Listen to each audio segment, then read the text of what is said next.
السلام علیکم، آپ دیکھ رہے ہیں کے نیوز ایچ ڈی۔ میں ہوں حارث علی شاہ گیلانی۔ چلتے ہیں آج کی اہم خبروں کی طرف۔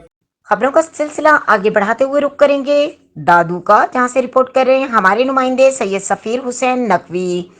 تحریک انصاف سندھ کے صدر علی زیدی کی گرفتاری کے خلاف کارکنان کا پریس کلب کے سامنے احتجاجی مظاہرہ، نعرے بازی۔ تحریک انصاف کے صوبہ سندھ کے صدر علی زیدی کی گرفتاری کے خلاف تحریک انصاف کے کارکنان نیاز علی ابڑو، ڈاکٹر غلام عباس مہیسر اور ایوب کھوسو کی قیادت میں پریس کلب کے سامنے احتجاجی مظاہرہ کر کے نعرے بازی کی۔ رہنماؤں نے کہا کہ سندھ حکومت تحریک انصاف کی مقبولیت دیکھ کر بوکھلاہٹ کا شکار ہو گئی ہے، پولیس کو سیاسی بنیادوں پر استعمال کیا جا رہا ہے۔ پی ڈی ایم سرکار تحریک انصاف کے رہنماؤں پر جھوٹے مقدمات درج کر کے عوام کی آواز کو دبانا چاہتے ہیں، مگر ایسا ہرگز نہیں ہوگا۔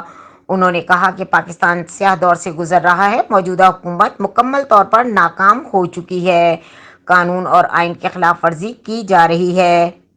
مزید خبروں اور اپڈیٹس کے لیے ہمارے ساتھ رہیے گا، تب تک کے لیے اپنا خیال رکھیے گا۔ اللہ حافظ۔